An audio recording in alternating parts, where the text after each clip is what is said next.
Before we begin today, I want to establish something with absolute clarity. This is not a lecture designed to accuse, diagnose, or condemn anyone. This is not about identifying who is right and who is wrong. This is a lecture for those who are suffering, and equally for those who are suffering next to them. Because what we commonly call pathological jealousy or obsessive suspicion in relationships is often misunderstood in Western discourse. It is frequently reduced to a personality flaw, a matter of insecurity, or simply trust issues. But what I want to argue today is this. What we are dealing with here is not excessive love. It is not even primarily about distrust. It is a structural manifestation of existential anxiety, an anxiety that finds its only outlet through intimate relationships. On the surface, the conflict appears simple. Why don't you trust me? Why do you keep checking on me? But beneath these arguments lies a far more unsettling set of questions. Am I someone who can be abandoned? Am I replaceable? Is this relationship fundamentally unstable? And when these questions remain unresolved, when they are carried silently and unconsciously into the institution of marriage, something profound begins to shift. The partner is no longer experienced as a person to be loved. They become a regulatory mechanism, a tool to stabilize an unstable sense of self. The threshold where relationships either collapse or transform. Today we are focusing on what I call Stage 5, the polarization phase. This is not merely another step in a progression. This is a threshold condition.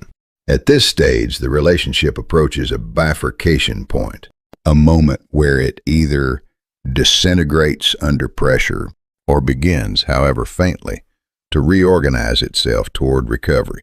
From a philosophical standpoint, this moment is deeply significant. It is the point at which human consciousness, when confronted with fear, must choose. Will it move toward attachment and control, or will it move toward awareness and self-recognition? To illuminate this, I want to borrow an insight from an ancient philosophical text, the Tibetan Book of the Dead. This text describes an intermediate state called the Bardo, a transitional space between death and rebirth. In this state, consciousness encounters intense lights and vivid forms. If these are recognized as projections of one's own mind, liberation becomes possible.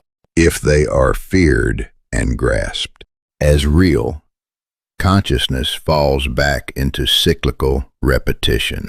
Stage 5 of obsessive jealousy mirrors this structure with uncanny precision. When anxiety reaches its peak, the mind is forced into a decision. Either it intensifies control, or it initiates the first fragile movement towards self-awareness. This lecture is not about asking, how did we get here? It is about asking, what must be done at this threshold? A crucial reframing. You are not broken. To those experiencing this form of psychological distress, I want to say this carefully and precisely. You are not a monster. You are not someone who has loved too much. You are someone who entered a relationship without ever having learned how to feel safe within your own existence. And to the partner standing beside you, what you are experiencing cannot be resolved through logic. It cannot be solved through explanation. It cannot be neutralized through proof, because this is not a reaction to the present. It is the reenactment of past fear, using the current relationship as its stage. Why understanding structure changes everything. In Western therapeutic traditions, there is often an emphasis on communication, clarity, and mutual understanding. But here, understanding alone is insufficient. What matters is structure. When you begin to see the structure, blame decreases, reaction patterns change. Even a single unnecessary sentence can be prevented. And that single sentence can either undo months of fragile progress or preserve the possibility of moving forward. The smallest opening, the beginning of recovery. Stage 5 is not recovery. It is something far more subtle and far more fragile. It is defined by one emerging possibility. Perhaps my anxiety is not entirely the truth. That is all. A small gap, a brief hesitation, a momentary interruption. But in that moment, two paths become possible. A return to deeper control and compulsion, or the beginning of genuine psychological transformation. This is the threshold we are dealing with. The first signs of movement, cognitive regulation. At this stage, something new begins to appear. Not consistently, not reliably, but noticeably. The individual begins to experiment with cognitive emotional separation. For example, I think I'm feeling this way because I'm anxious right now. This is a radical shift. The emotion is no longer immediately equated with reality. There is a small but critical distinction being formed between feeling and fact. Another example. Just before confronting their partner, they pause. And internally they say, "This might not be evidence. This might be my anxiety. This is not resolution. This is not healing." But it is the first interruption of automatic behavior. Behavioral shifts, redirecting control. A second layer of change may emerge behavioral rather than cognitive. Instead of directing control outward, the individual begins, however clumsily, to redirect it inward. They might delay asking questions, create personal rules like, "I won't ask right now." Engage in physical activities to dissipate emotional intensity. Attempt to reduce compulsive checking behaviors. These are not signs of stability. They are signs of resistance against automatic compulsion. The turning point, asking for help. The most significant shift, though statistically rare, is the emergence of external help-seeking behavior. Statements like, "This might not just be about you. It might be something in me." This marks a profound structural change. The source of anxiety is no longer located entirely in the partner. It begins to move inward toward personal history, toward unresolved experience. Therapy is no longer framed as a threat or ultimatum, but as a necessity for survival. However, we must remain realistic. Only a minority reach this stage, and an even smaller percentage sustain meaningful intervention, as the ancient text suggests. Even when confronted with light, most turn away. A critical warning: the danger of the past. At this stage, there is a common and highly destructive mistake: attempting to explain the present through the past. Phrases like, "This is because of your childhood. You've always been like this. This comes from your past trauma." These statements appear logical. They appear insightful. But in reality, they function as reactivation triggers, because the memory being accessed is not a narrative memory. It is a somatic imprint stored in emotional and physiological systems. The brain does not interpret this as explanation. It interprets it as immediate threat, and the result is predictable.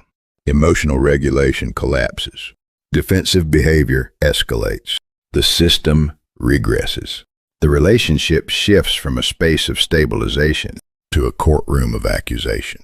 And in that structure, obsessive jealousy becomes strongest. Final principle: what must be protected. At stage 5, only one principle truly matters: minimize stimulation that reinforces fear. This includes not only words, but images, objects, and sensory triggers tied to past experiences. Because while language passes through cognition, imagery bypasses it entirely, activating emotional centers directly. The result is immediate regression. Stage 5 is not the beginning of healing. It is the moment just before it becomes possible. It is the fragile space where a person may, for the first time, consider that their fear is not absolute reality. And in that space, the role of the partner is not to fix, explain, or correct. It is simply this: to not reinforce the illusion. Because as the ancient teaching reminds us, what is recognized as a projection dissolves. What is grasped as real returns again. If this perspective has helped you understand something previously invisible, consider subscribing, sharing, and passing this on. Because there are many who are suffering within this structure silently. And understanding the structure is the first step toward changing the outcome. Now, as we step fully into this threshold, this fragile space where awareness has just barely begun, we must confront a difficult truth. At stage 5, what you do matters. But more importantly, what you must not do matters even more. Because at this stage, the system is not stable. It is not healed. It is not even truly recovering yet. It is simply not collapsing for now. The absolute prohibition, do not awaken the past. There are principles here that are not negotiable. They are not suggestions. They are structural necessities. At stage 5, the following actions are absolutely prohibited. Showing photos from the past. Bringing out objects tied to earlier emotional wounds. Saying, if you look at this, you'll understand why you're like this. Encouraging reflection under the disguise of healing, lessons, or closure. Why? Because at this stage, the past is not a memory. It is a latent force. The only allowable focus is this, the emotion in the present moment, the sense of safety right now, the preservation of the relationship as it exists today. The past belongs elsewhere, in a therapeutic setting with a trained professional, under controlled conditions. Because stage 5 is not the time when ghosts disappear. It is the moment when they are quietest. And if, at this precise moment, you introduce images, objects, or memories from the past, you are not helping. You are placing form into the formless. You are giving shape and weapons to something that was beginning to dissolve. As warned in the Tibetan Book of the Dead, if you do not recognize it as your own mind, you will be drawn back into it. Your role is not to teach. It is to protect the space. At this stage, partner, especially the husband in this dynamic, must understand something fundamental. Your role is not to make them realize, to correct their thinking, to guide them toward insight. Your role is far more restrained and far more difficult. It is to protect the space where the illusion does not re-solidify. That is all. And paradoxically, that restraint alone is enough to prevent the relationship from collapsing again. The 6 sentences that destroy everything. Now let's become even more precise.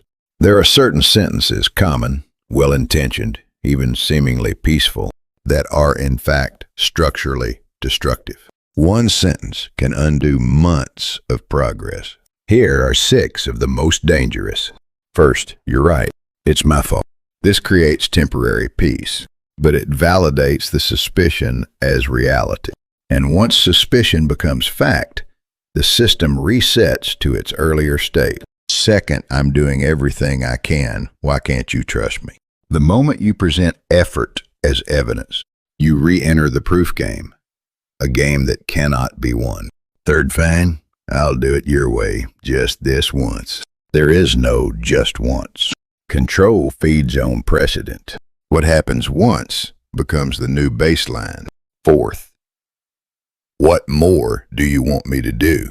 The moment you outsource the solution, demands become infinite. Fifth, I promise this will never happen again. Promises of total control over the future inevitably collapse into perceived betrayal. Sixth, the most dangerous. You're the reason I act this way. This combines blame with emotional escalation. At that moment, the relationship ceases to be a bond and becomes a battlefield. What looks like regression is often structure shifting. Let me clarify something that is often misunderstood. At stage 5, when the partner's reactions seem worse, more unstable, more emotional, This is not necessarily failure.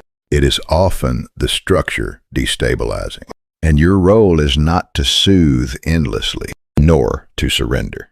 Your role is to maintain consistent boundaries, because inconsistency feeds anxiety, and consistency over time creates the only environment where regulation can emerge. This is not about love. It is about survival. Let's strip away the illusion. Obsessive jealousy does not come from loving too much. It comes from not knowing how to survive emotionally without control.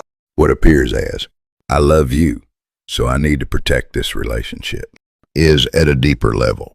I cannot tolerate the possibility of losing you, because I cannot tolerate what that says about my existence. So the real question is not, is my partner cheating? The real questions are, am I someone who can be abandoned? Is the world fundamentally unsafe? And for someone shaped by this structure, the answer has already been learned. Yes, always. Where does this structure come from? To understand the present, we must carefully but correctly approach the past, not to activate it, but to map its architecture. This structure is often formed in environments defined by three conditions. First, conditional love. Love was not given freely. It was earned. Obedience was rewarded. Disagreement led to withdrawal. Silence maintained peace. The child learns. Love is not something I receive. It is something I must manage. Second, safety through hyper-awareness. The child was not protected. They had to predict. Tone of voice signaled danger. Footsteps determined emotional climate. Silence required interpretation. The result? Attention becomes survival. And later in life, this becomes suspicion disguised as intuition. I don't have proof, but something feels wrong. Third, self-erasure for stability. Peace was not achieved through mutual regulation. It was achieved through self-removal. Emotions were suppressed. Joy required permission. Authenticity disrupted harmony. So the child learns. To maintain the relationship, I must disappear. Fourth, mistakes meant disconnection. Errors were not corrected. They were punished with distance, silence for days, emotional withdrawal, unresolved tension. So the child learns. Mistakes do not lead to repair. They lead to abandonment. From childhood to marriage, the same system, new target. As adults, these individuals do not feel love. They manage it. Compliance creates safety. Uncertainty creates fear. Small disruptions signal collapse. The partner becomes the new parent. The relationship becomes the new survival system. The final reframe. This is not a problem of jealousy. It is a problem of existential security. And unless we understand that, we will continue treating symptoms, checking phones, seeking proof, explaining, apologizing, promising. But once we understand the structure, the question changes. Not, why are they like this? But, what are they afraid of losing? And in that shift, the direction of the relationship can finally begin to change. In the next lecture, we will go deeper. We will examine what specific developmental environments produce this structure, the difference between paternal and maternal attachment disruptions, and why this pattern often appears in individuals who seem outwardly strong. Because the greatest paradox is this: those who appear the strongest are often the most afraid of being abandoned. If this perspective helped you see beyond behavior into structure, consider subscribing, sharing, and passing this forward, because many are trapped in this pattern without ever realizing what they are truly fighting. And until the structure is seen, the cycle will continue. I'll see you in the next lecture.